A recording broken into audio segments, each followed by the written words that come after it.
మేడ్చల్ జిల్లా పీర్చాదిగూడ మున్సిపల్ కార్పొరేషన్ల హై డ్రామాకు తెరలిచ్చింది. మేయర్ పీఠం కాంగ్రెస్ పార్టీ ఎలాగైనా దక్కించుకోవాలని కక్ష రాజకీయాలకు కాంగ్రెస్ పార్టీ పాల్పడుతుందని BRS mayor Jakka Venkata Reddy BRS కార్పొరేటర్లు ఆరోపించారు.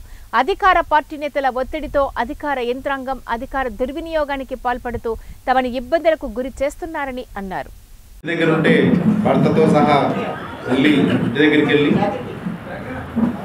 లేదు అంటే వాళ్ళే వచ్చి ఇక్కడ ఒక చోట కూర్చొని గౌరవ కార్పొరేటర్ అందరి సమక్షంలోనే అవిశ్వాసం తెరదించాలనే ఉద్దేశంతో మనమే పెట్టుకోవాలనే ఉద్దేశంతో పెట్టుకుందామా, ఎందుకైనా మంచిది, మనమైతే దీనికి సిద్ధంగా ఉండాలనే ఉద్దేశంతో ఈ యొక్క అవిశ్వాసం మనం 6వ తారీఖు నాడు సబ్మిట్ చేయడం జరిగింది గౌరవ కలెక్టర్ గారు.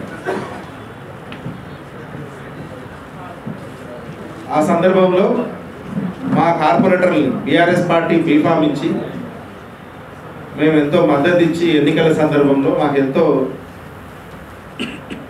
చెదోడుగా ఉన్న మా కార్పొరేటర్ని వాళ్ళని భయప్రాంతాలకు గురి చేసి వాళ్ళని ఎంటబడి వాళ్ళని బెదిరించి కూలగొడతాం, లేకపోతే కబ్జాలు చేసి మీకు ఇచ్చేస్తాం అది చేస్తామని చెప్పి ఆ సందర్భంలో కొద్దిమంది కార్పొరేటర్లు పార్టీ వాళ్ళు ఇంకో కండవ కప్పుకున్నమాట వాస్తవం.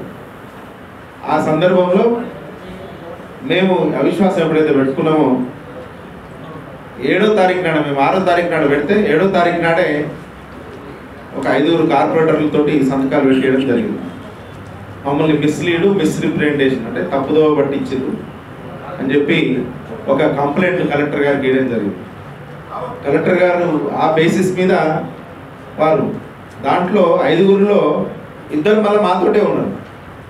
ఇటు అలివార సరిత గారు కానివ్వండి, లేకపోతే ఇటు అలివార సరితా దేవేందర్ గౌడ్ కానివ్వండి, లేకపోతే బచ్చరాజు గారు కానివ్వండి. అంటే 5గురు ఇస్తే లెటర్ ఇస్తే దాంట్లో 3 మళ్ళీ మాతోటే ఉన్నారు, 2 మాతోటే ఉన్నారు. అంటే ఒక ముగ్గురుతోటి ఆ యొక్క కంప్లైంట్ అంటే 5గురు సబ్మిట్ చేసి దాని బేసిస్ మీద హైకోర్టుకు వెళ్ళడం జరిగింది. హైకోర్టుకు వెళ్తే హైకోర్టు వాళ్ళు ఈ సందర్భం ఎంత దారుణం అంటే, మేము ఎంతో జాగ్రత్తగా ఎప్పుడైతే నో కాన్ఫిడెంట్ సబ్మిట్ చేసినామో ఇమ్మీడియట్గా మేము కెవిట్ వేయడం జరిగింది. కెవిట్లో వీళ్ళందరినీ పార్టీ చేసినాక మాకు కనీసం సమాచారం ఇవ్వకుండా కెవిట్లో నోటీసులు కూడా సర్వ్ చేసినాం. నోటీసులు కూడా వాళ్ళకి అందినాయి. కెవిటార్ ఎవరైతే ఉన్నారో హరిశంకర్ రెడ్డి గారు కానీ, లేకపోతే మన కొత్తూరు మహేష్ కానివ్వండి, వాళ్ళు సబ్మిట్ చేశారు కాబట్టి వాళ్ళని కనీసం నోటీసు పంపకుండా వాళ్ళు హైకోర్టులో వెళ్ళి స్టే తెచ్చుకునే ప్రయత్నం చేశారు. ఆ స్టే తెచ్చుకునే ప్రయత్నంలో వాళ్ళు స్టాండింగ్ కౌన్సిల్కి ఇచ్చడం ద్వారా మాకు ఇన్ఫర్మేషన్ రావడం జరిగింది.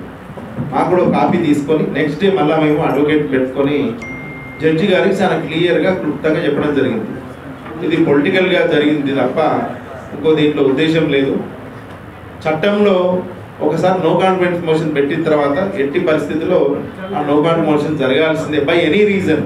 మీకు అదే చెప్తున్నా, క్లాస్ 10లో అయితే మున్సిపల్ రూల్స్ ఉన్నాయి 2008 ఏపీ ఉమ్మడి రాష్ట్రం ఉన్నప్పుడు రూల్స్ అవే ఇప్పుడు అడాప్ట్ చేస్తుంది కాబట్టి ఆ రూల్స్లో by any reason there is no adjournment అని చెప్పి చాలా క్లియర్గా చట్టంలోనే ఉంది. ఆ చట్టాన్ని బేస్ చేసుకొని మేము చాలా జడ్జిమెంట్లు కానీ లేకపోతే ఇవన్నీ కానీ ఇతరత్ర కానీ మేము గౌరవ హైకోర్టుకి మనం సబ్మిట్ చేయడం జరిగింది. హైకోర్టు చాలా క్లియర్ డైరెక్షన్ ఇచ్చింది. There is no stay on this, stay ఇచ్చే అవసరమే లేదు.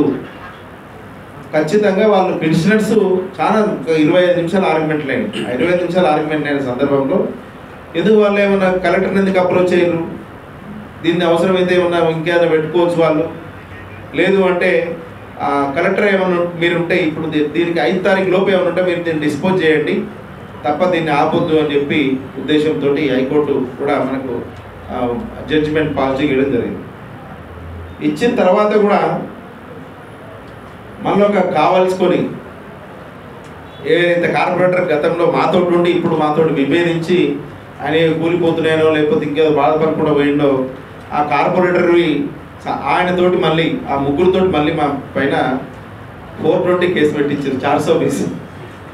ఆ 420 సెక్షన్ కనీసం దాంట్లో ఏం రాసిందంటే, నేను డెవలప్మెంట్ కోసం తీసుకున్నా సంతకాలు అని చెప్పి తీసుకున్నాడు, డెవలప్మెంట్కి కాకుండా అవిశ్వాసాన్ని వాడిండు అని చెప్పి. అట్లా కూడా లేదు, డెవలప్మెంట్కి తీసుకున్న సంతకాలు అని చెప్పి ఉంది అంతే. అదొక ప్రిస్టేడ్ ఫామ్ 1లో ఉంటుంది. కలెక్టర్ గారు యాక్సెప్ట్ చేశారంటే మనం ఒక ప్రింటెడ్ ఫార్మాట్లో మనం సబ్మిట్ చేస్తాం. దాంట్లో ఒక ఆయన సంతకం పెట్టిన ఆయన 6వ నెంబరు, ఒక ఆయన 11వ నెంబర్, ఒక ఆయన 12వ నెంబర్ ఉన్నది. అంటే దానికన్నా ముందు ఒక 6గురు పెట్టిర్రు, వీళ్ళ మధ్యన ఇంకో 5గురు పెట్టిర్రు, 11, 12 పెట్టి దాని తర్వాత కూడా వేరే వాళ్ళు